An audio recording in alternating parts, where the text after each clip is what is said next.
Hello students, in the continuation of my previous video, today I will discuss in short the formation of brachial plexus. And probably you know the brachial plexus is one of the important nerve plexus which is very important in examination point of view, both in theory and also in practical and viva voce examination. So before going into the detail of the formation of brachial plexus, I like to share you some of the facts of the nervous system because this brachial plexus is formed by the anterior rami of the spinal nerves. So different terminologies will come into account to discuss its formation, like the roots, its trunk, its branches, etc. etc. And if you are asked, is there any other nerve plexus in our body?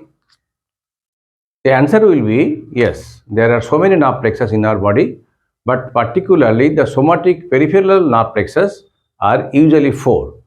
They are cervical plexus, brachial plexus, then lumbar plexus and sacral plexus. And all these plexus are formed by the neurons of the anterior primary rami. And of course, all these nerves are somatic nerves. Okay, let us discuss or tell something about the classification of nervous system. Then I will discuss its formation. Suppose nervous system, it is written as NS. It is divided into two main parts. One is CNS, that is central nervous system. One is PNS or peripheral nervous system. Right? Now CNS again may be brain or it may be spinal cord. And this peripheral nervous system, again it is subdivided into two parts. One is somatic nervous system and another one is autonomic nervous system.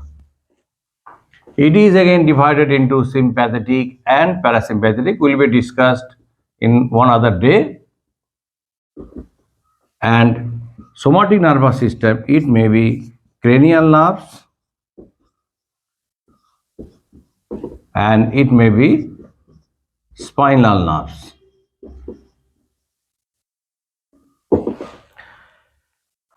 Now look at this. This brachial plexus, it is formed by the spinal nerves and it is a somatic nerve and is under the peripheral nervous system. Or simply speaking, we can tell it that the brachial plexus, it is a peripheral somatic spinal nerve plexus, or in other words, it is formed by peripheral somatic spinal nerves, like the other three peripheral somatic spinal nerve plexus are cervical and lumbar and sacral.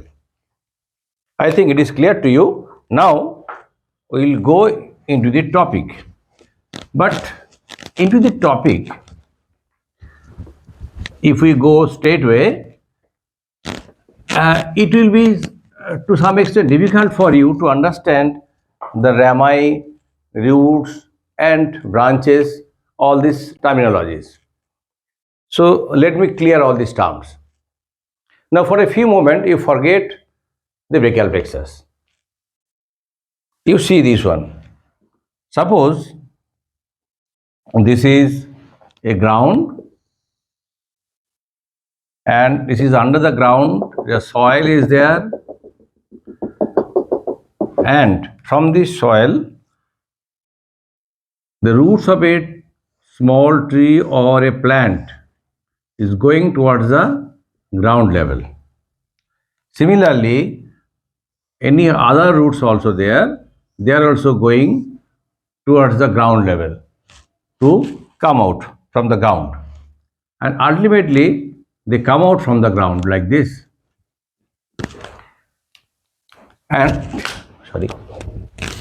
And these nerves also, or not nerves here, the roots of this plant, they are also coming out from the ground. where it comes out, that is one point, then it becomes the trunk of the tree. It is called trunk. After that, it may divide into this, like this. So here I have drawn two types of color. One is black, one is green. Why? I'll tell you later on. But here we find that the roots are underground, and where it crosses the ground, it becomes visible, is one point, then it becomes trunk. The trunk divides into here two branches. Suppose branch 1 and branch 2. Here you see under the ground the color of the two roots are different, but in the trunk the color they mix together to form the trunk. And not only that, in the branch also both the colors are there. So this is branch. The roots, this point, then trunk and branch. Now, why I have told you this thing? Now we will try to similarity with the section of a spinal cord in terms of its roots, branches and divisions or ramus. How? Let's see. Suppose this is inside the vertebral canal.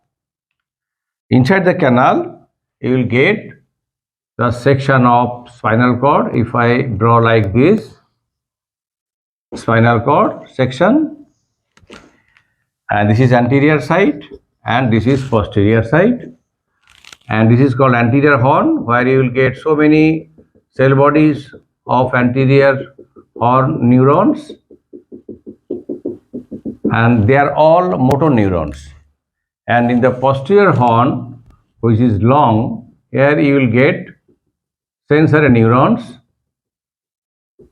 and from these sensory nerves they terminate in this posterior horn. Simply speaking, this is for sensory, this is for motor. Now what happens from the anterior horn, these cell bodies of the neuron give rise to the axons. They are going like this and they will come out from this vertebral canal, and this nerve also from the posterior horn come out to a point at the vertebral canal, and here it will come, these two types of fiber they join together and form a nerve trunk, and this nerve trunk will come out through a foramen on either side of the vertebral column, and that foramen is called intervertebral foramen. This foramen is called intervertebral foramen. You will get this foramen in this side also. They are bilaterally placed, and this again divides into anterior and posterior branch. This is anterior side, so this is anterior branch, and this is posterior branch. So this is anterior branch, this is posterior branch. So this is anterior, it is posterior. It is called anterior rami, this is called posterior rami. Rami means branch, anterior and posterior rami. Ramus is a singular term, rami is a plural term. So anterior ramus and posterior ramus. So now you see this is trunk, this is the posterior root, this is anterior root, this is anterior rami, anterior root. Now you compare. This is the root inside the under the ground. So this is the roots inside the vertebral canal. This is the trunk after this ground level. This is the trunk called common spinal nerve trunk outside the intervertebral foramen. Then it divides into branches. One anterior ramus and one posterior ramus. Why I discuss this thing? Because this anterior ramus will form the nerve plexus. All the nerve plexus, peripheral nerve plexus somatic peripheral nerve plexus, they are found by the anterior ramus only. Only anterior ramus. The nerve plexus never formed by the posterior ramus. Never.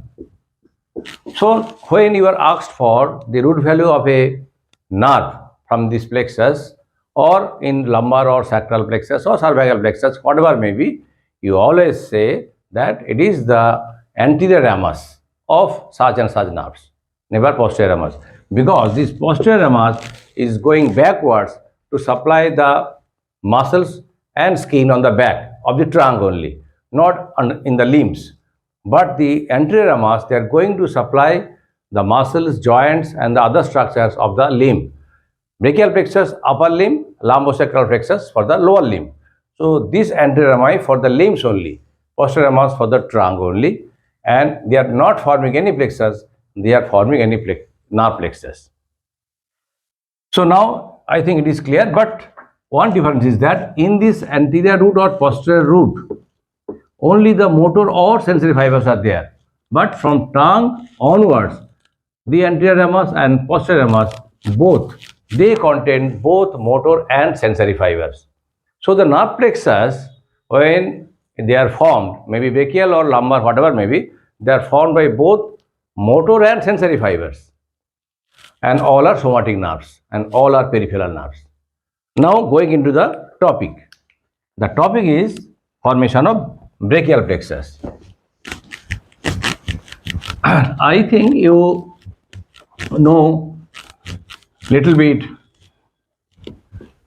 how the brachial plexus is formed, but I am just telling you in short.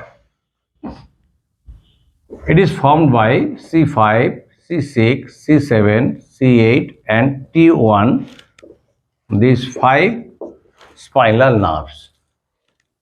And usually you get in the books that they are formed by the roots. Actually these roots means what? These roots means not the anterior root or posterior root, which are inside the vertebral canal. These roots actually the anterior primary ramus.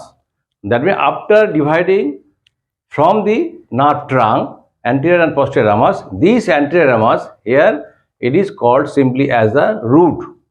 So this is actually anterior ramus. But sometimes the spinal cord segment above C4 or spinal cord segment below may form the brachial plexus. If this C4 joins here to form the brachial plexus, in that case T1 may not be there. So here also 1, 2, 3, 4, 5 nerves are there, but this nerve plexus is called C4 to C8 if they are formed. This is called prefixed brachial nerve plexus. On the other hand, if the T2 joins to form the brachial plexus, in that case C5 may disappear or may contribute very little amount of nerve fibers, but mainly from C6 to T2. It is called post-fixed brachial plexus.